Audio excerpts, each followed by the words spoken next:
This channel does not promote any violent, harmful, or illegal activities. All content provided by this channel is meant for an educational purpose only. Top quality और consistent performance के लिए सिर्फ silver pumps नाम याद रखना। চাকরি বাতিল ইস্যুতে বিজেপির যুব মোর্চার বিক্ষোভের ছবি আপনাদের দেখাচ্ছে এই মুহূর্তে এক্সক্লুসিভ সেই ছবি দেখুন। পোর্ট ট্রাস্টের ভিতরে জোর করে ঢোকার চেষ্টা পুলিশের। পোর্ট ট্রাস্ট চত্বর থেকে যুব মোর্চার সদস্যদের পুলিশ গ্রেফতার করেছে। চাকরি বাতিল ইস্যুতে বিজেপির যুব মোর্চার বিক্ষোভ। যারা বিজেপি যুব মোর্চার কর্মী রয়েছেন তা যেতে দিচ্ছেন না। আর Shyamaprasad Mukherjee port trust Exide মোড় সংলগ্ন শ্যামাপ্রসাদ মুখার্জি পোর্ট ট্রাস্টের গেস্ট হাউস হচ্ছেন, সেখানে দাঁড়িয়ে পড়েছে। আমার সহকর্মী সৌরভ দত্ত এই মুহূর্তে রয়েছেন আমার সঙ্গে সরাসরি। সৌরভ, কি পরিস্থিতি, কি হয়েছে, কি বলছেন তারা? বিজেপি কর্মী সমর্থকরা ভিতরে রয়েছেন। দেখো, এক্সাইড মোড় সংলগ্ন শ্যামাপ্রসাদ মুখার্জি পোর্ট ট্রাস্টের যে গেস্ট হাউস, এই হচ্ছে সেই গেস্ট হাউস।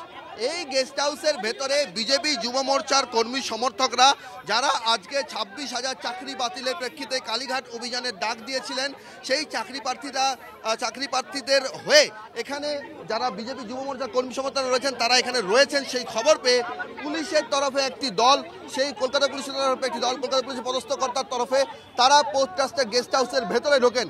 পোর্ট ট্রাস্টের গেস্ট হাউসের ভেতরে ঢোকেন এবং এখানকার যিনি রক্ষী রয়েছেন সেই রক্ষী বলছেন, তিনি অভিযোগ করেছেন অন ক্যামেরা যে কলকাতা পুলিশের তরফে কার্যত জোর জবরদস্তি করে ভেতরে ঢোকা হয়, তার কোনো রকম অনুমতি নেওয়া হয়নি। এটা পোর্ট ট্রাস্টের গেস্ট হাউস, সেখানে পুলিশের তরফে যেভাবে গাড়ির প্রিজন ভ্যান ঢোকানো হলো, প্রিজন ভ্যান ঢুকিয়ে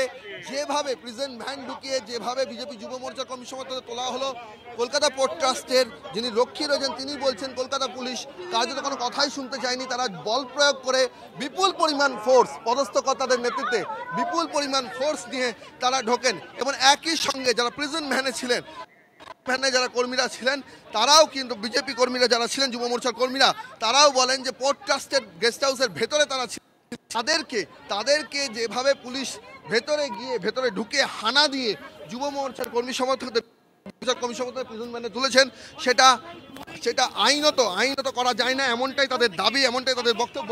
পুলিশের তরফে অবশ্য কোনো কথা শোনা হয়নি এবং রীতিমতো প্রিজন ভ্যান যখন বার হচ্ছিল শ্যামাপ্রসাদ মুখার্জি পোর্ট ট্রাস্টের গেস্ট হাউসের ভেতর থেকে, সেই সময় বিজেপি কর্মী সমর্থকদের একাংশ গাড়ির সামনে দাঁড়িয়ে পড়েন, তাদেরকে গাড়ির সামনে থেকে সরানো হয় এবং এই মুহূর্তে এক্সাইডে মোড় শ্যামাপ্রসাদ মুখার্জি পোর্ট ট্রাস্টের যে গেস্ট হাউস, সেখান থেকে এক্সাইড মোড়ে যে মেট্রো স্টেশন রয়েছে, রবীন্দ্র সদন মেট্রো স্টেশন, সেই মেট্রো স্টেশনের দিকে পুলিশের পদস্থ কর্তারা বিশাল বাহিনী নিয়ে যাচ্ছেন এবং এই পুরো যে সেই ছবি আমরা দেখছি। সৌরভ, তোমাকে আমি একটু থামাচ্ছি। যাদেরকে আজকে প্রিজন ভ্যানে তোলা হলো তারা কি বলছেন, তাদের মধ্যে একজনের বক্তব্য আমি একটু শোনাবো দর্শকদের। যারা বিজেপি যুব মোর্চার কর্মী রয়েছেন তা যেতে দিচ্ছেন না।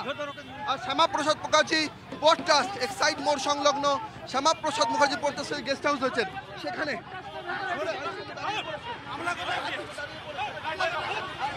পুলিশের গাড়ি সেটি বার করানোর চেষ্টা হচ্ছে। বিজেপি কর্মী সমর্থকরা ভেতরে রয়েছেন। শ্যামাপ্রসাদ মুখার্জি চাকরি চোরদের বাঁচানোর জন্য পুলিশ আমাদেরকে অ্যারেস্ট করতে এসছে। যারা চাকরি চোর তাদেরকে বাঁচানোর, দেখুন দলদাস পুলিশ পোর্ট গেস্ট হাউসের মধ্যে থেকে আমাদেরকে অ্যারেস্ট করতে এসছে। এই চটিচাটা পুলিশ, এই দলদাস পুলিশ পশ্চিম বাংলার ভবিষ্যৎকে অন্ধকার করে দিচ্ছে।